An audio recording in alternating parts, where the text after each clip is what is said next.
¿Cómo están mis amigos, conocidos o personas que están por primera vez? Un saludo fraternal. Nos reunimos con el propósito de repasar estas lecciones de la guía o el folleto de escuela sabática, que este trimestre está dedicado a el libro de Josué. En esta semana nos toca hablar del verdadero Josué. Para llegar al tema del verdadero Josué, el folleto utiliza el método de la tipología. Ahora bien, ¿qué es la tipología? No es una palabra que usamos de manera corriente. Es una palabra muy específica, muy técnica. Se la suele escuchar cuando se habla de automóviles, coches o carros. Cuando una empresa quiere presentar un nuevo automóvil, lo que hace es construir el primero.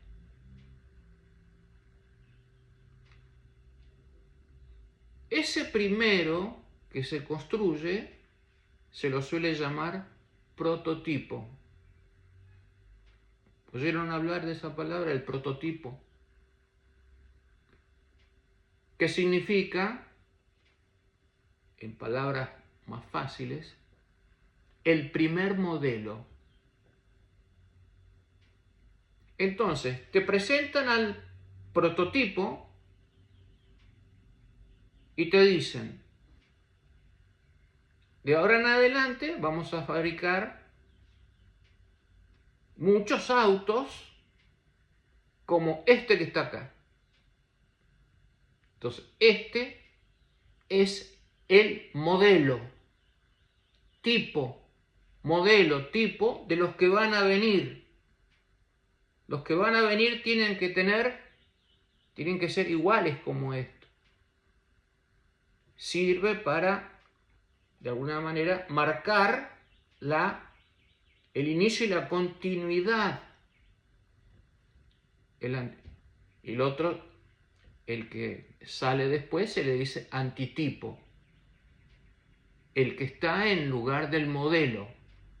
Este es el modelo, ahora aparece un auto que es igual y se va a vender en las concesionarias y son los otros. El antitipo, diríamos. El cumplimiento del tipo en el antitipo. Del modelo, el modelo original y el modelo funcional después. Eso también aparece en la Biblia.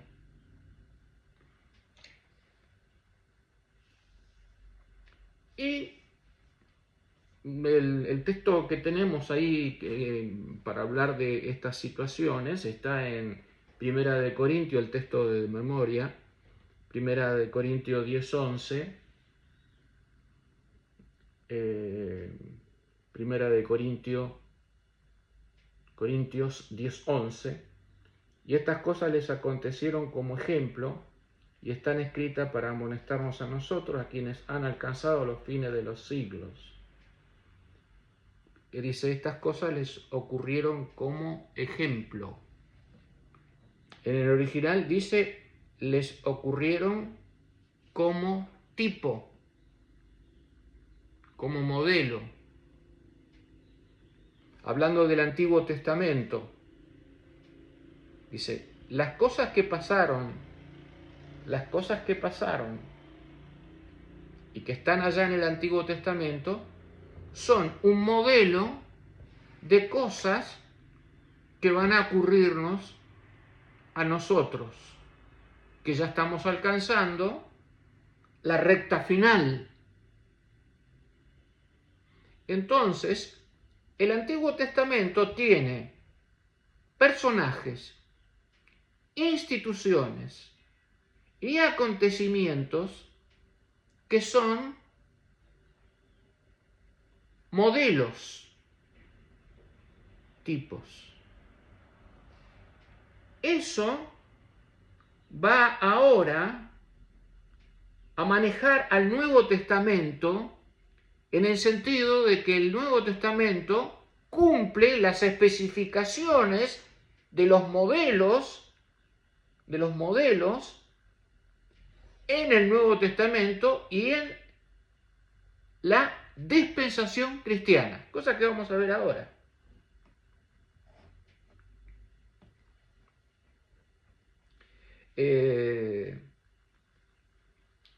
Mira tú aquí en el folleto. David, el Salmo 22. ¿Qué es el Salmo 22?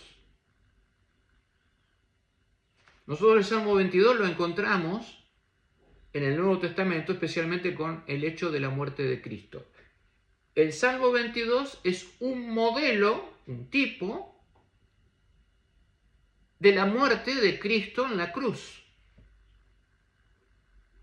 O sea, ya había un modelo escrito por David que se proyectaba.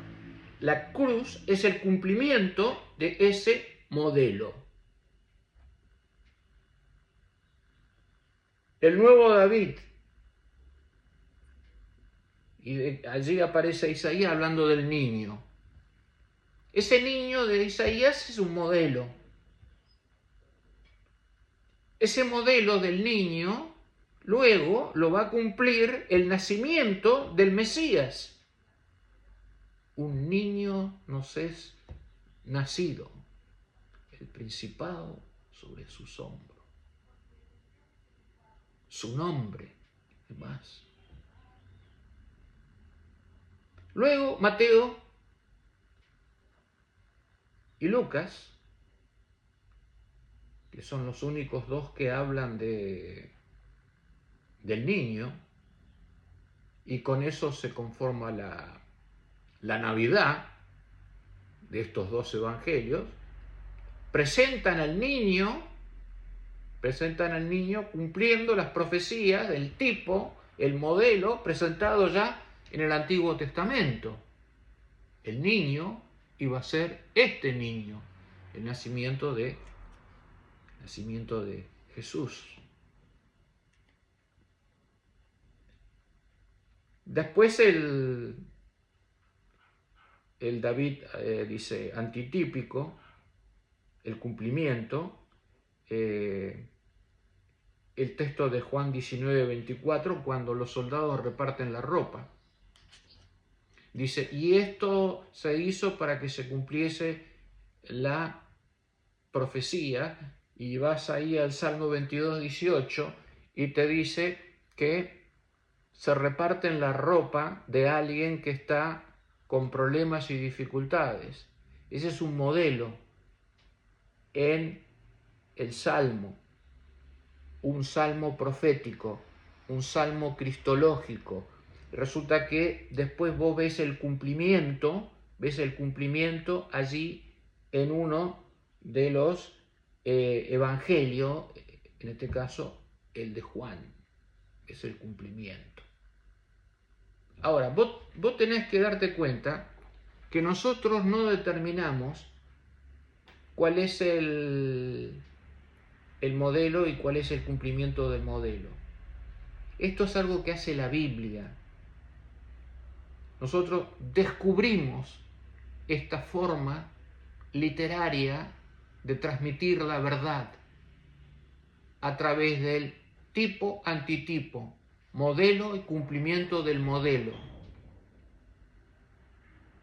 Lo que lo hace totalmente magnífico de cómo se transmiten las ideas del Antiguo Testamento en el cumplimiento del Nuevo Testamento. Entonces allí se habla en la parte del lunes, se habla del tema del tipo y del antitipo, y te va diciendo algunos tipos que están colocadas aquí. Fíjate tú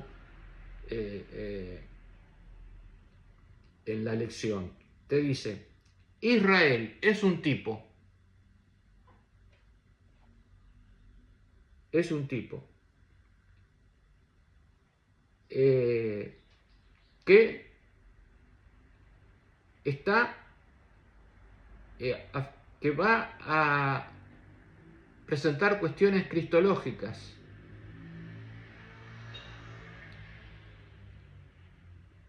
cuestiones eclesiológicas. Gálatas 6:16 dice el Israel de Dios. O sea, el Israel del Antiguo Testamento es el Israel del Nuevo Testamento, que es la Iglesia.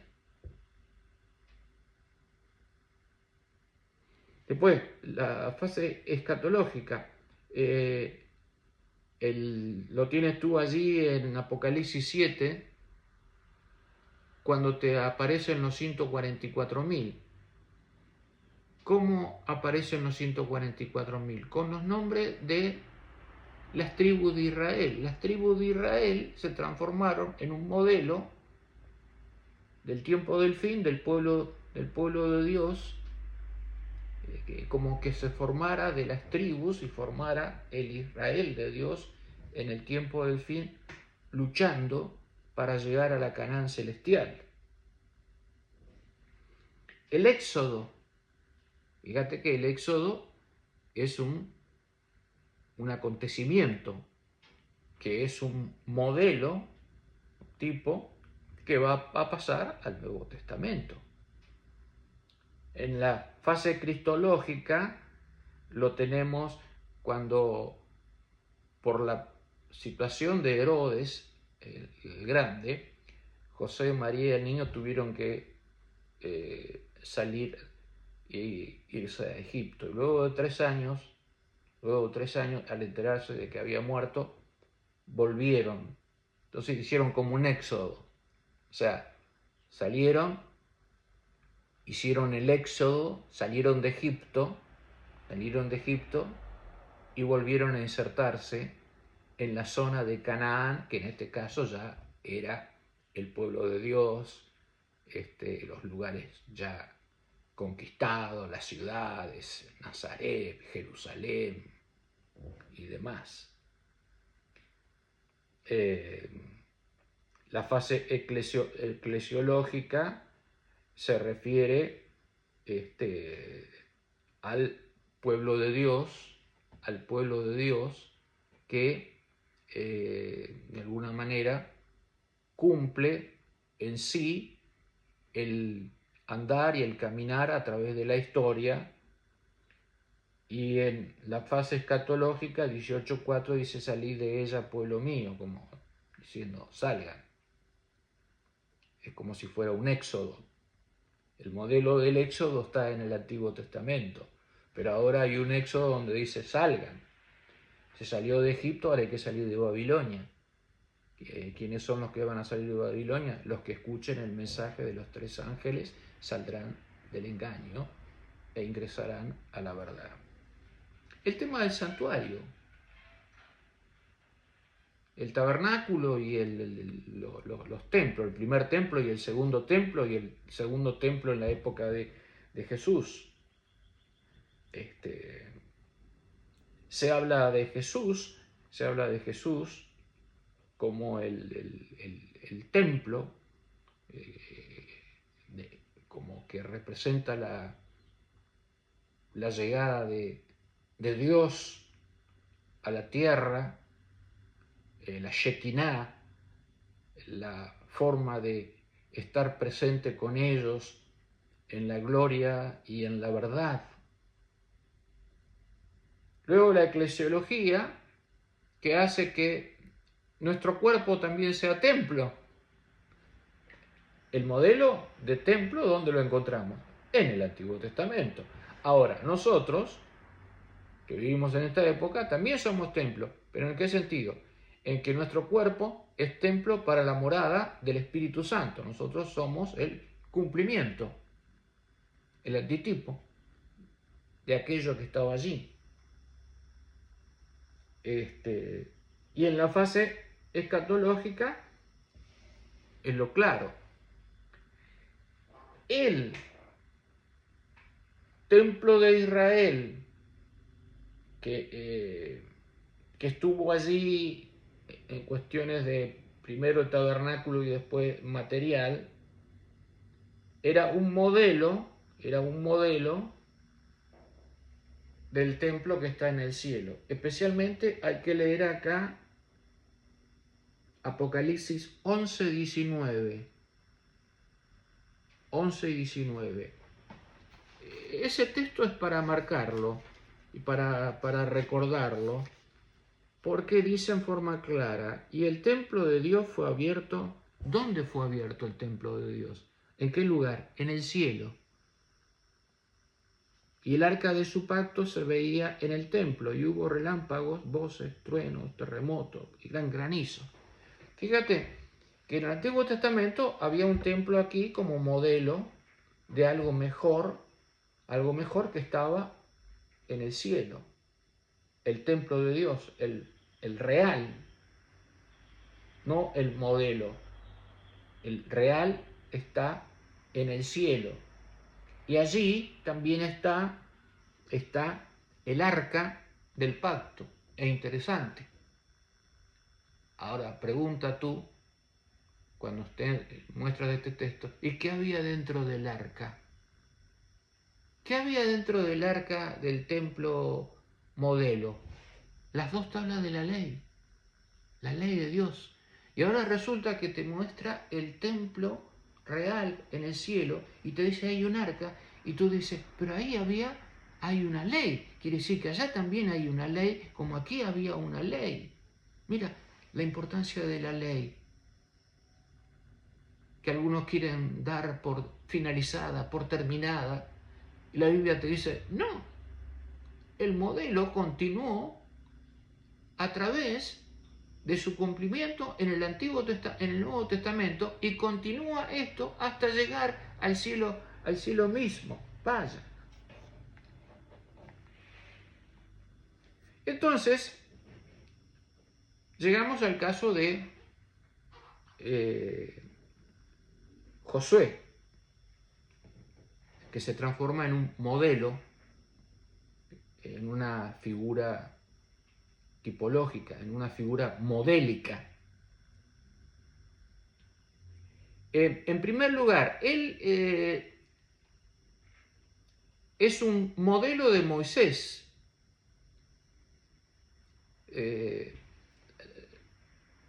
Se toman los aspectos sobresalientes de Moisés y están reflejados en el carácter de Josué. Josué viene a reemplazar a Moisés. Esto lo vimos en el capítulo 1. Él no sabe que Moisés ha muerto porque ha muerto allí en la montaña solo. Entonces dice, mi siervo Moisés ha muerto, así que levántate, prepárate, porque ahora tú vas a comprar y te vas a levantar y vas a guiar al pueblo. Te pido que seas valiente y demás. Y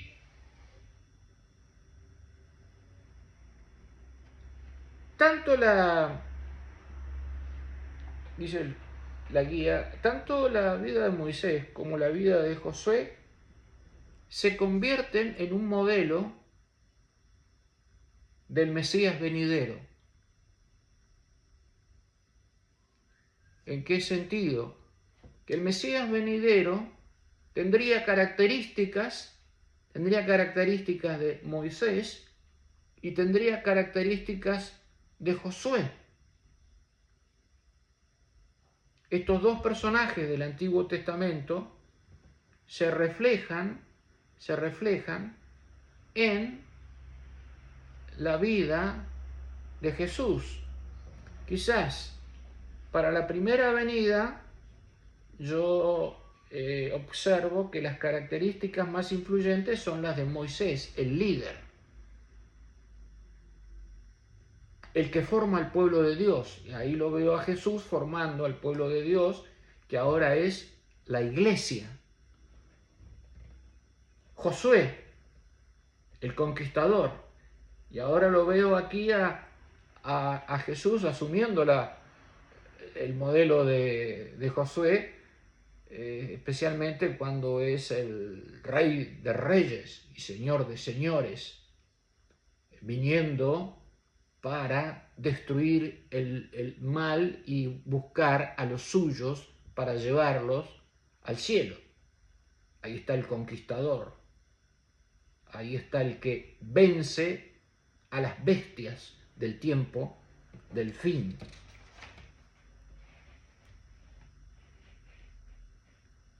En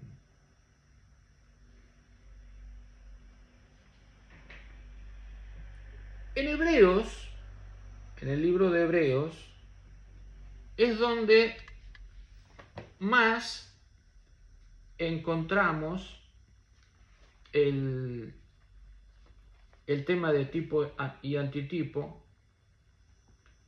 Si ustedes abren allí en Hebreos el capítulo 4, y especialmente el verso 8, capítulo 4, verso 8, porque si José les hubiera dado el reposo, no hablaría después de otro día. Por tanto, queda un reposo para el pueblo de Dios. Resulta que estos textos, que parten ya del capítulo 3 y capítulo 4, hablan del reposo. En el Antiguo Testamento, el reposo corresponde cuando el pueblo de Israel toma posesión de la tierra y empieza el reposo. ¿Qué significa esto? Dejan de ser peregrinos. 40 años dando vueltas alrededor del desierto, peregrinos. Pero ahora, cuando toman posesión de la tierra, ya reposan del peregrinaje. Ahora viven otro tipo de vida.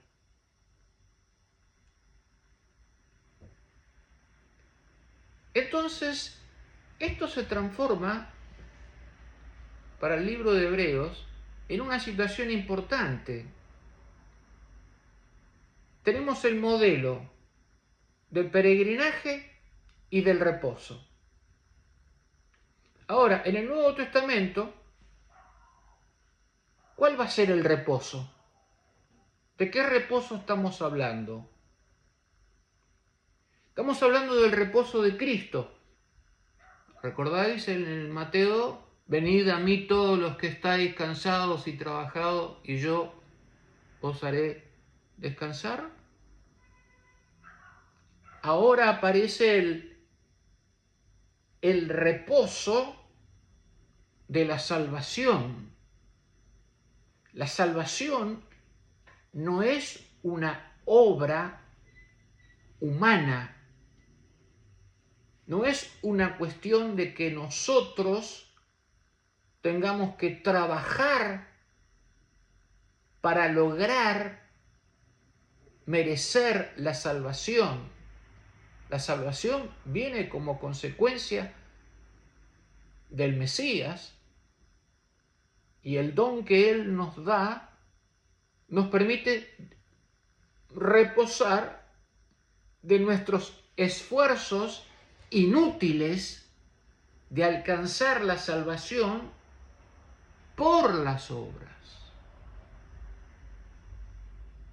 Y otra cosa que más te dice es que este reposo, allí en el capítulo 4, está tomado del sábado. Noten que para hablar del reposo, el libro de Hebreos, en el capítulo 4, tiene que hablar también del sábado, porque el sábado es un reposo. El sábado es un modelo del reposo del cristiano que cumple la voluntad de Dios porque Dios lo ha perdonado, Dios lo ha transformado y Dios lo acompaña ahora a hacer su voluntad,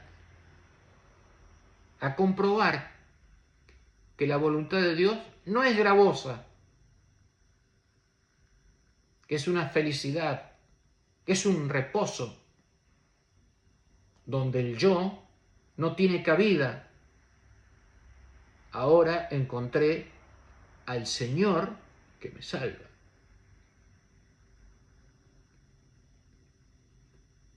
Entonces, ahí hay una cuestión interesante, 40 años de peregrinaje, en Cristo Jesús los 40 días en el desierto, cómo logra triunfar, cómo logra conquistar al enemigo, a las 3 tentaciones, el tema del cruce del Jordán, el río Jordán, el lugar del bautismo, tanto para Juan el Bautista como para Jesús.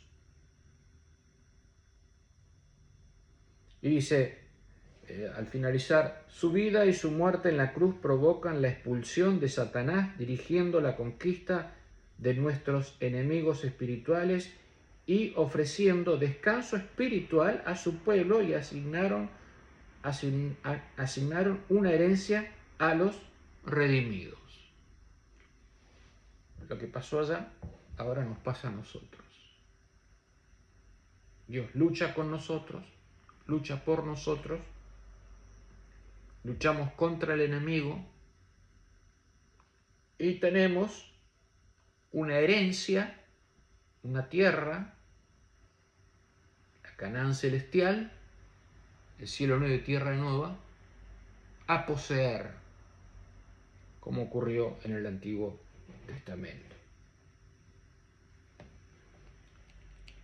De así que el estudio de la semana termina con ¿qué tiene que ver Josué con nosotros? Pues mucho.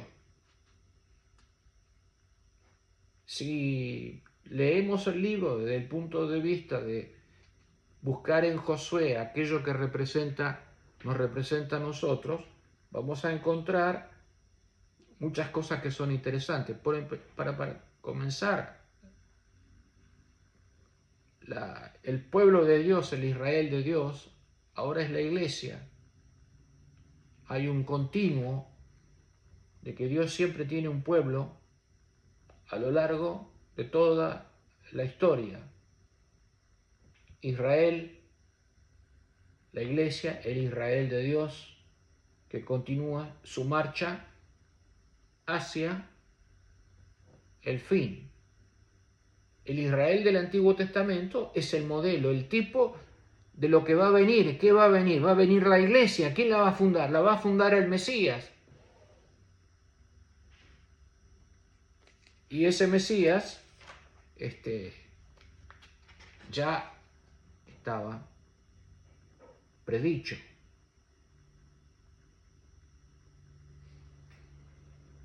Ustedes recordaron el caso de Juan el Bautista, recuerden el caso de Juan el Bautista, cuando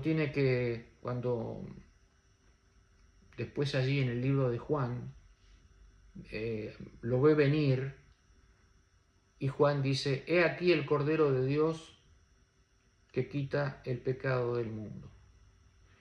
Esto significa que Juan entendió que el Cordero del Antiguo Testamento, los corderos del Antiguo Testamento eran modelos del verdadero Cordero que iba a venir, Cristo Jesús, y que daría su vida por los pecadores. Por eso dijo, aquí este es el Cordero. Aquellos corderos que fueron modelos, pero ahora vino el original, el que sí podía limpiar y sacar el pecado del mundo.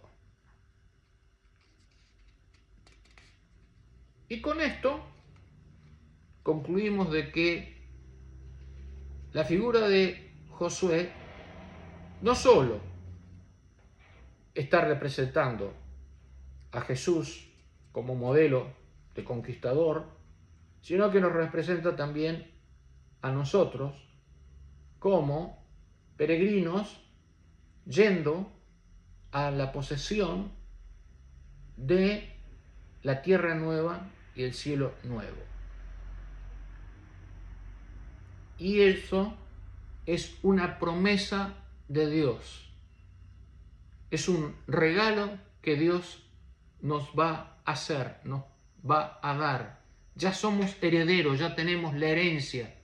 Falta que esa herencia el Señor la administre y la dé.